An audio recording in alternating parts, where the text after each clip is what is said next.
Good evening, everyone.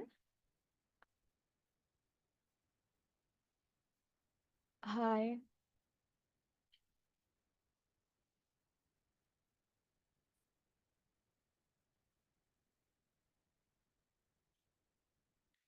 Good evening, everyone. I'm Ria, psychologist from Delhi Bloom IBS program teams.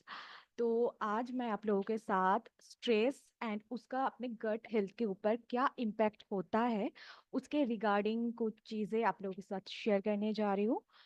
तो कुछ भी इस topic के regarding अगर आपको कुछ भी क्वेरीज हो, कुछ भी जानना हो, तो प्लीज़ अपने नोटबुक में उसको लिख लीजिए, क्योंकि टॉपिक के एंड में हम लोग उस बारे में डिस्कस करने वाले हैं। ठीक है। तो आईबीएस,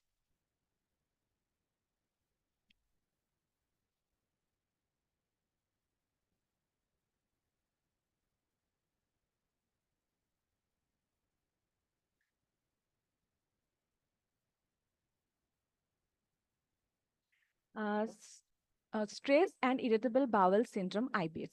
तो इरिटेबल बाउल सिंड्रोम क्या है, लगभग हम सभी को थोड़ा बहुत पता है, फिर भी मैं बता देती हूँ। ये एक कॉमन डिसऑर्डर है, जो कि हमारे गट में इफेक्ट करता है। तो उसकी वजह से क्या होता है, क्रैम्पिंग हो सकती है, पेन हो सकती है, ब्लोटिंग हो सकती है, कॉन्स्टिपेशन हो सकती है।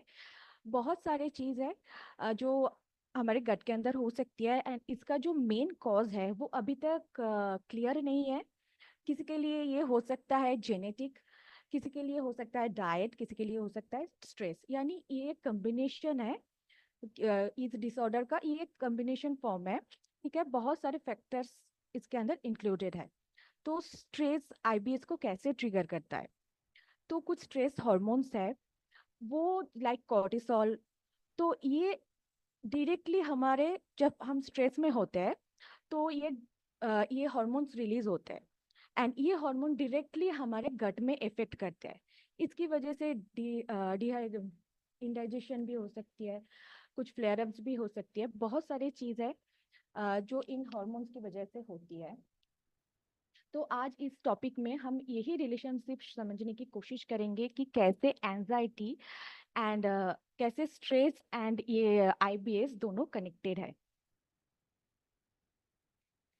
Relationship between stress and IBS. तो इंक्रीज गट मोटिलिटी, इसमें क्या होता है, हमारा गट जब स्लो फंक्शन करता है ना, तो हमारा डाइजेस्टिव सिस्टम बहुत अच्छी तरीके से काम करता है, सारा कुछ बहुत अच्छी तरीके से डाइजेस्ट हो जाता है। पर जब ये स्पीड अप हो जाता है, तो हमारे गट को उतना टाइम नहीं मिल पाता, वो कोई भी फूड हो या पानी हो उसको एब्जॉर्ब कर पाए। तो उसकी वजह से क्या होता है, डायरिया हो सकती है। अल्टर्ड गट माइक्रोबिटा, हमारे गट में कुछ एंटीबायोटिक्स है, कुछ प्रोबायोटिक्स है।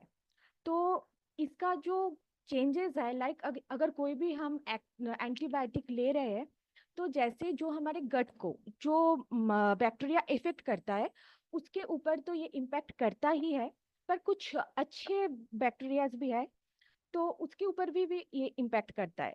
इसकी वजह से हमें तभी भी आईबीएस का सिम्टम्स नजर आ सकता है। Inflammation, stress can trigger inflammation in the digestive tract.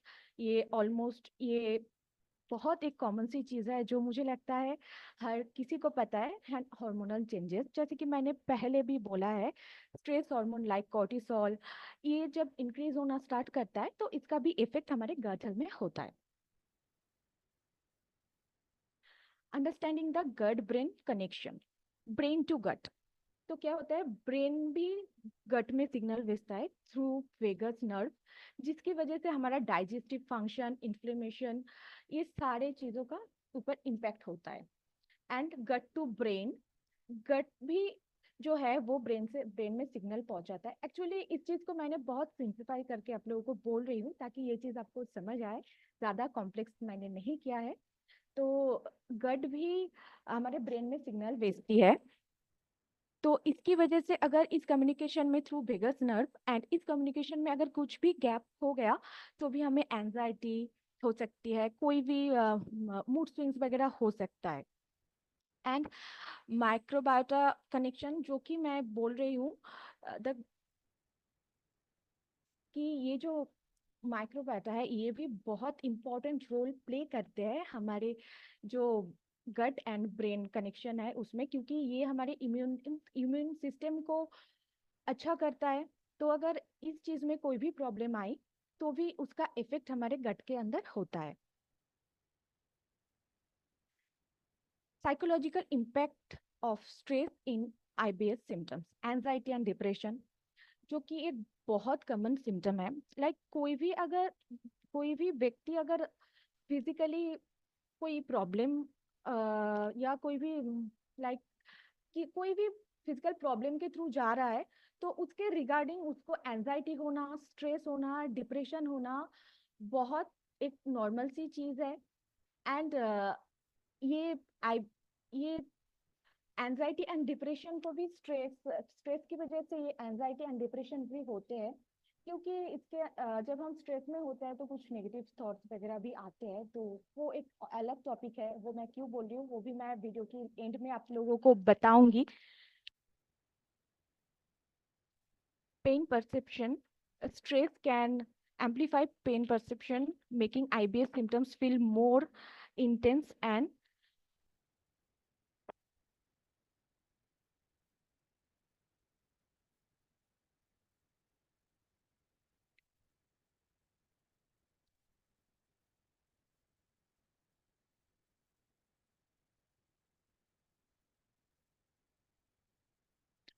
altered gut function. Psychological disease like gut function में भी हमें कुछ जब डाइजेस्टिव सिस्टम हमारा अच्छी तरीके से काम नहीं करता है, इसका इफेक्ट भी डायरेक्टली कोई भी साइकोलॉजिकल डिजीज फंक्शन वो हमारे आईबीएस सिम्टम्स को और भी ज्यादा वर्स्ट कर देती है। Stress triggers and IBS flare-ups, work-related stress, relationship stress, financial stress, life-changing कोई भी इवेंट, वर्क प्लेस स्ट्रेस क्या हो जाता है जो ज्यादा या कम हम सभी इसको फील कर सकते हैं।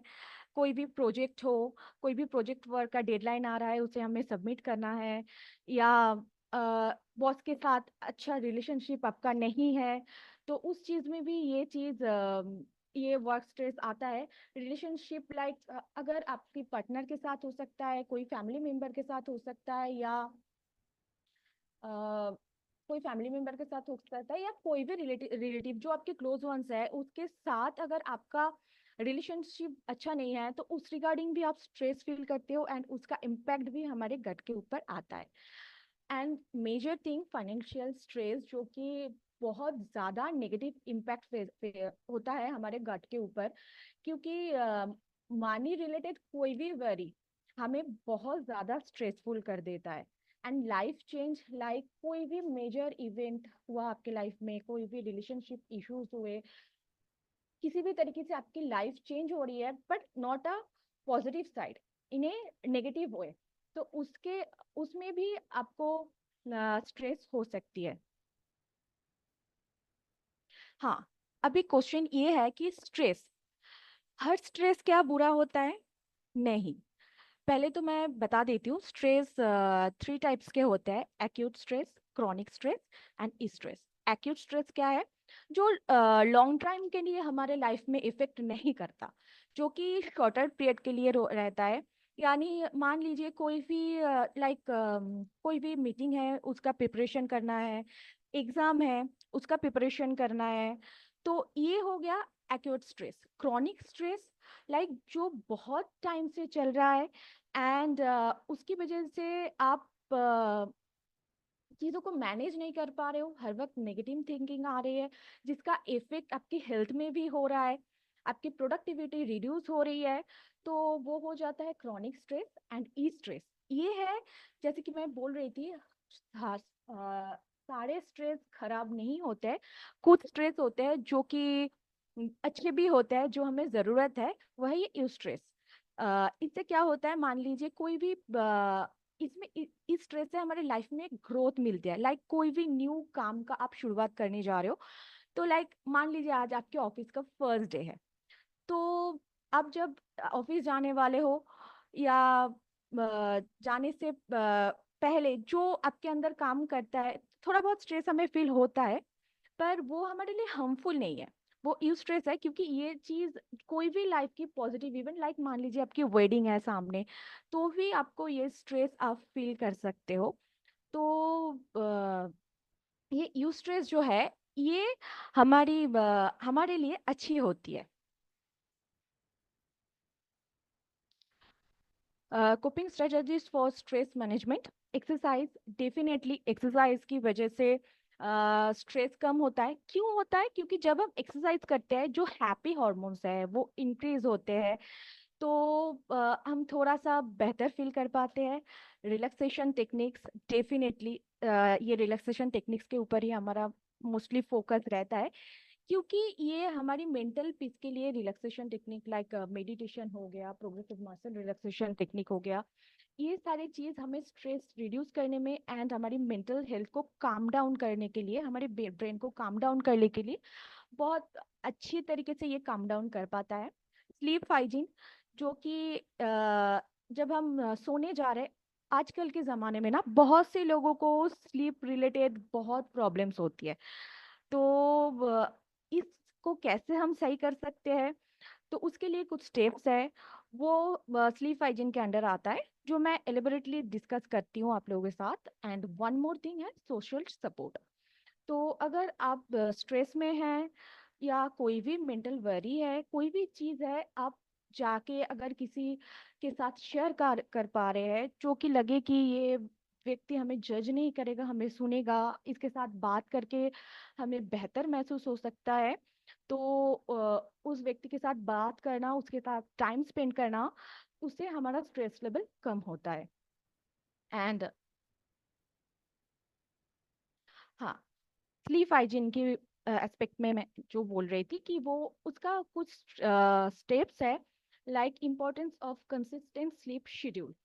लाइक अगर आप हर दिन रात को 10 बजे सोने जा रहे हैं एंड सुबह 7 बजे उठ रहे हैं, ये एक कंसिस्टेंट स्लीप सर्कल हो गया।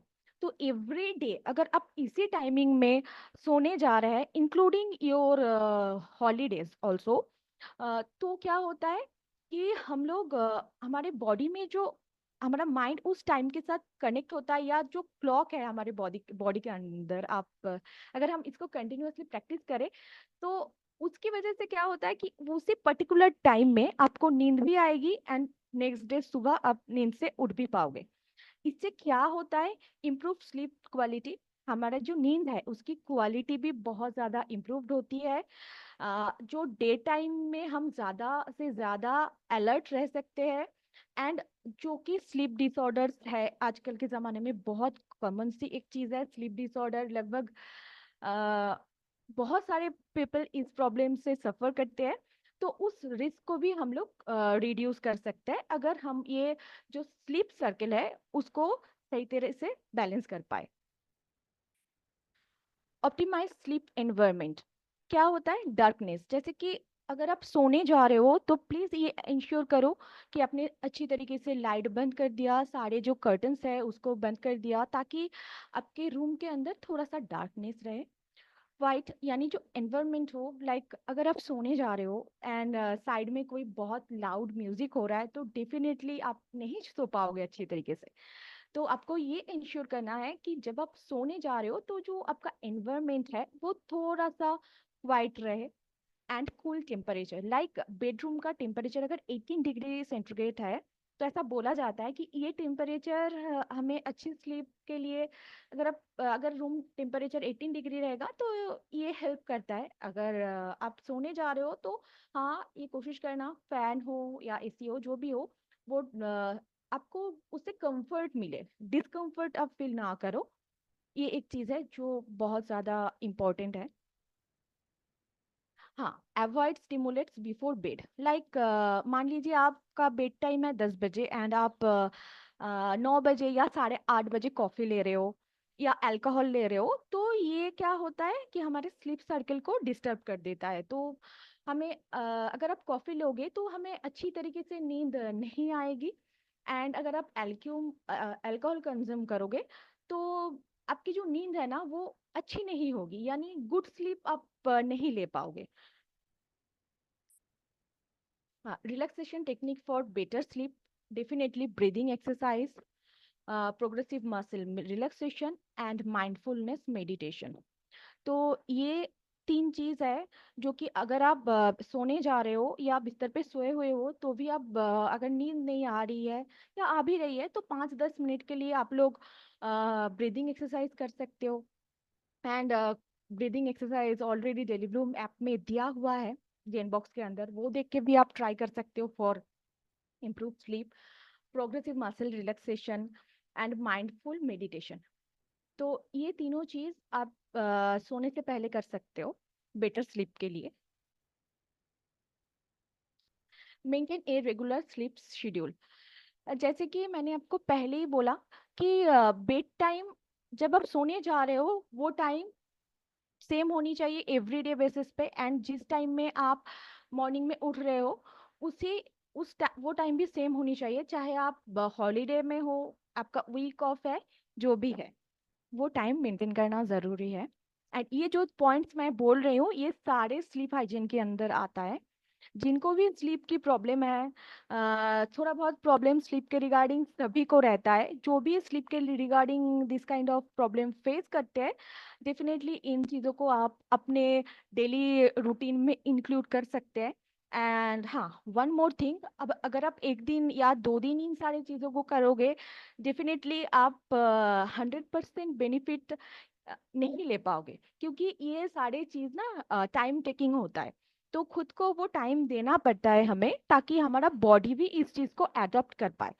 तो थोड़ा सा टाइम लगेगा, 1 मंथ हो सकता है, 2 मंथ हो सकता है, पर हाँ, डिमोरलाइज्ड होके या डिमोटिवेट होके चीजों को स्टॉप मत कीजिएगा। वन वन स्टेप करके लेते रहिए, ताकि आप फर्दर फ्यूचर में आपको बेनिफिट देखने को मिले। इंस्टेंटली इन सारी चीजों का रिजल्ट उतना अच्छा नहीं देखने को मिलता है, यानी 1-2 दिन में या 4-5 दिन में। हाँ, screen time, yes, that is the most important thing. Like maximum people जब सोने जाते हैं तो फोन स्क्रॉल करते हैं, फोन देखते हैं, या कोई फोन अगर ना देख रहा हो तो लैपटॉप में कोई काम कर रहा है, या हो सकता है कोई मूवी देख रहा है कि चलो मूवी देखते देखते सो जाएंगे। तो ये चीज भी हमारे नींद के ऊपर इफेक्ट करता है। ठीक है, तो ये हमारे माइंड को और ज्यादा स्टिमुलेट कर देता है। तो हम जब सोने, देखिए मेंटल स्टिमुलेशन एक साइड से सही है, पर रात के वक्त नहीं, क्योंकि तभी हमारे ब्रेन को थोड़ा सा रिलैक्सेशन चाहिए होता है। तो अगर मोबाइल फोन यूज करने के बदले या आप मूवी देखने के बदले अगर आप बुक रीड करो, तो ये आपकी बेटर स्लीप को प्रमोट करता है।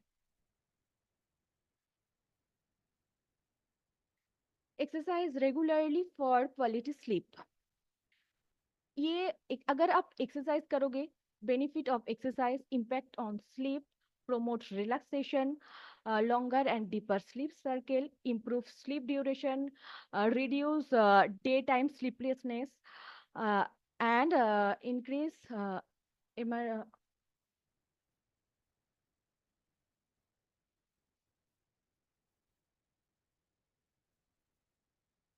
okay, and the most important factor जो कि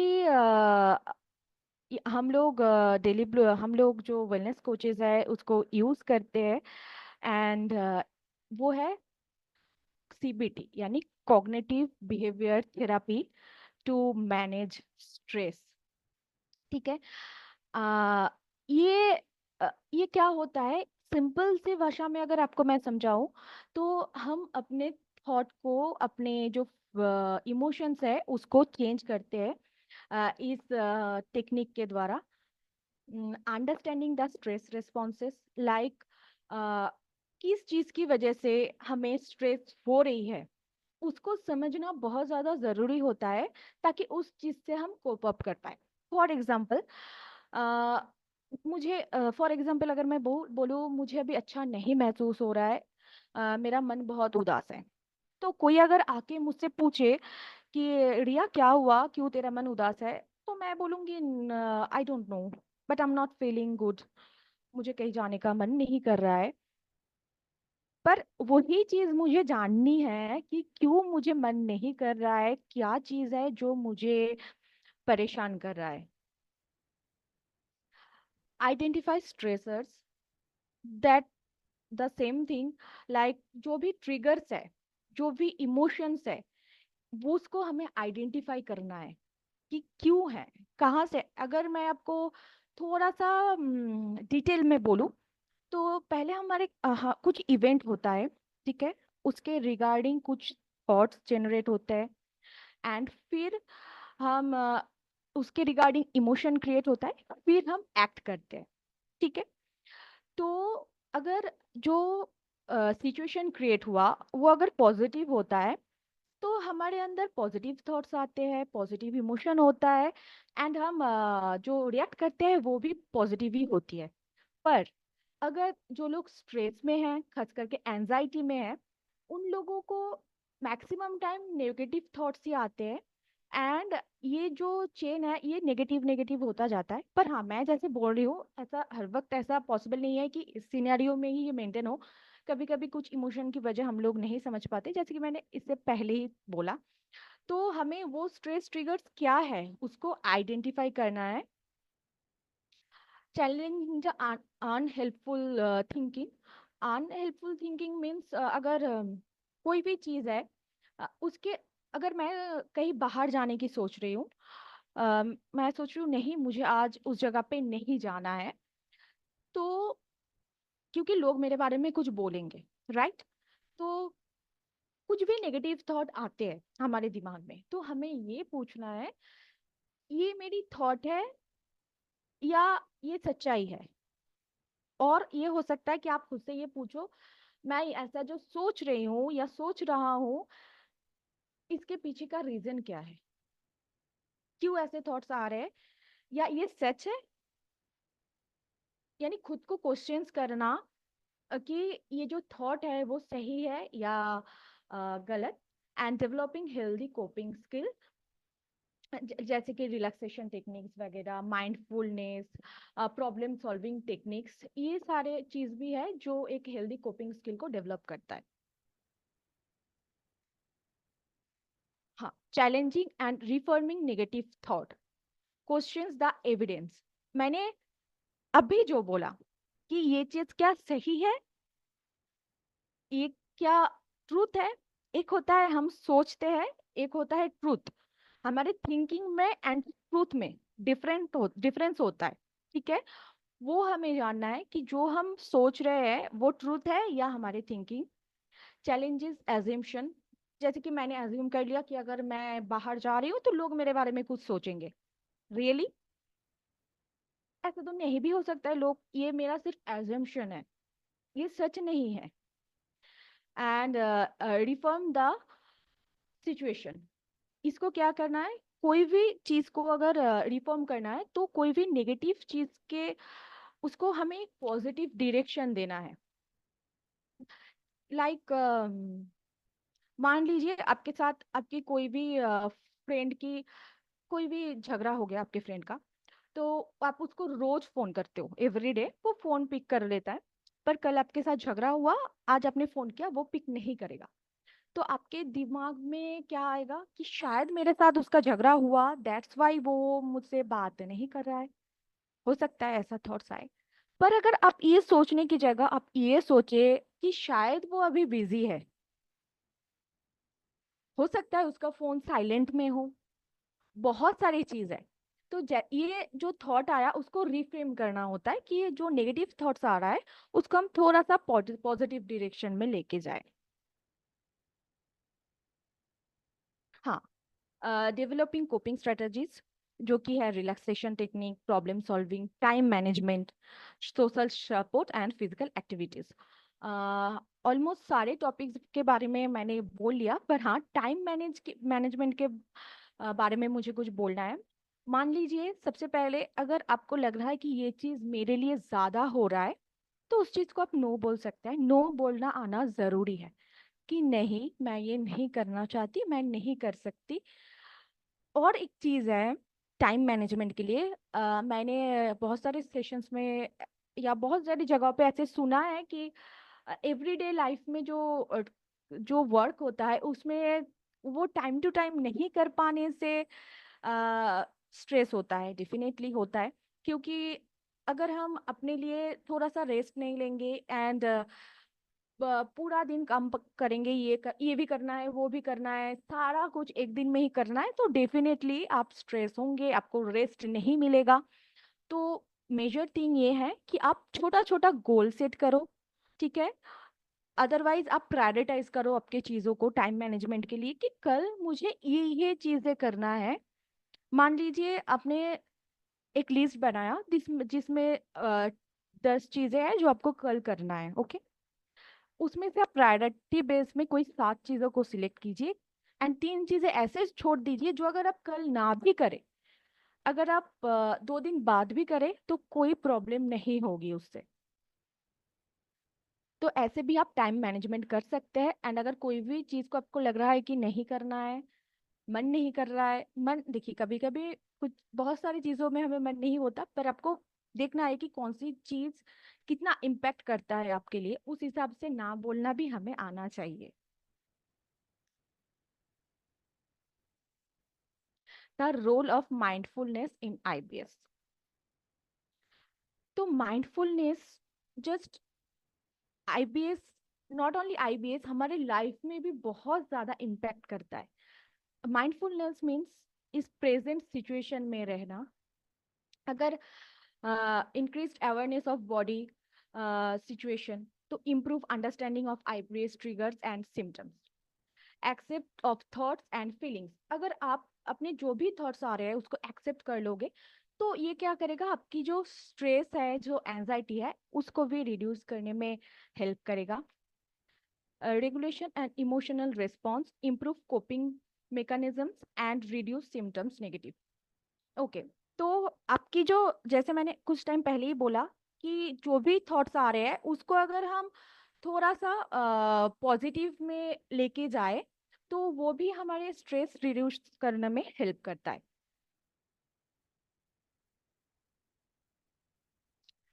तो ये था मेरा जो छोटा सा प्रेजेंटेशन है, जो मुझे लगा कि आप लोगों के साथ शेयर करना ज़रूरी है। क्योंकि मेनली 2 थिंग्स लाइक सीबीटी जो कि कॉग्निटिव बिहेवियर थेरेपी है, कि कैसे ये काम करता है एंड कैसे ये क्या होता है।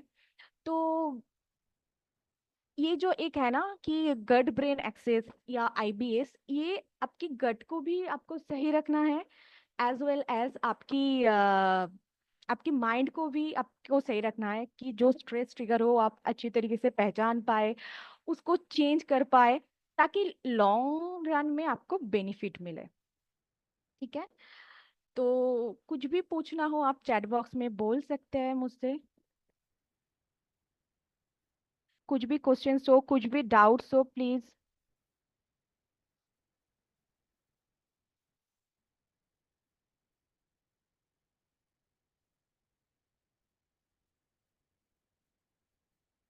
हाय।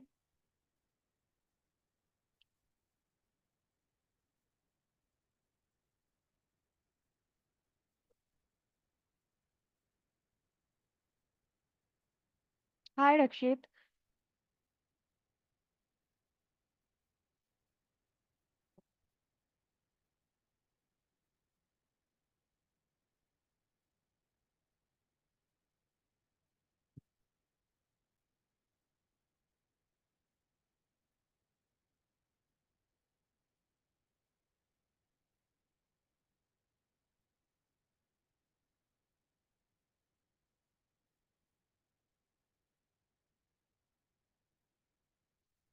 देखिए, आपने पूछा है कि एंजाइटी पिल्स लेने से क्या गट ब्रेन, एंजाइटी पिल्स लेने से क्या होता है। अ, अगर आपका आंसर, मुझ आप अगर आंसर जानना चाहते हो तो नो, शायद ये कनेक्शन को कट नहीं करता है।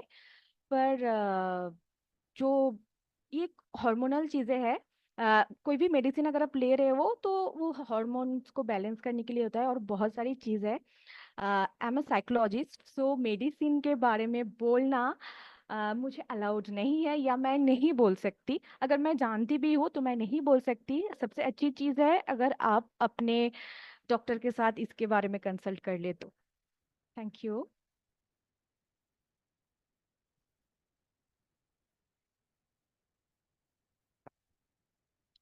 एंड अगर आप लोग हमारे जो ये डेली ब्लूम आईबीएस टीम्स है, हमारा यही कोशिश है कि हम जो ये आईबीएस जो कि अभी बहुत एक कॉमन प्रॉब्लम है, बहुत सारे लोग इस प्रॉब्लम से जूझ रहे हैं, उनकी अगर बेहतर क्वालिटी ऑफ लाइफ हम लोग प्रोवाइड कर पाए तो ये हमारे लिए बहुत, ये हम सोचेंगे कि शायद हम कुछ लोगों की हेल्प कर पा रहे हैं। एंड हम ज़्यादा से ज़्यादा ये कोशिश करते हैं कि जैसे कि हमारे इस प्रोग्राम में आपको आपके गट का भी ध्यान रखा जाता है, एंड एज वेल एज आपकी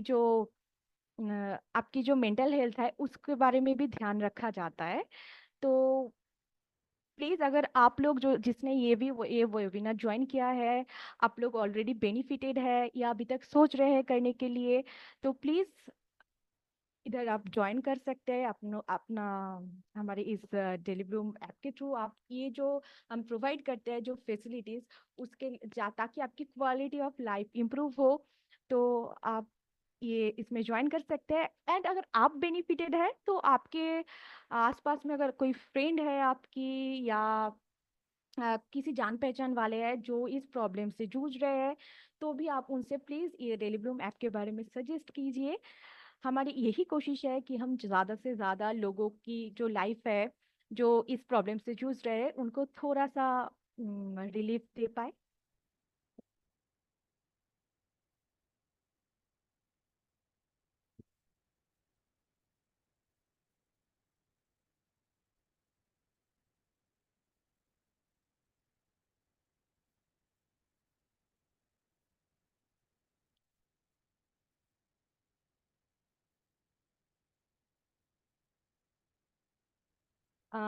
जो कम्युनिकेशन बारे में मैं बोल रही थी गट ब्रेन का, आई थिंक वैसा कुछ नहीं होता। कोई भी मेडिसिन कुछ पूरा करने के लिए शायद नहीं दिया जाता है, पर ये बेहतर रहेगा कि आप अपने डॉक्टर से एक बार कंसल्ट कर ले।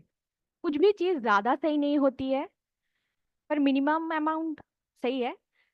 But I am not expert, so please go and visit your doctor. किसी को और कुछ पूछना है, कुछ जानना है, कोई भी कंफ्यूजन है?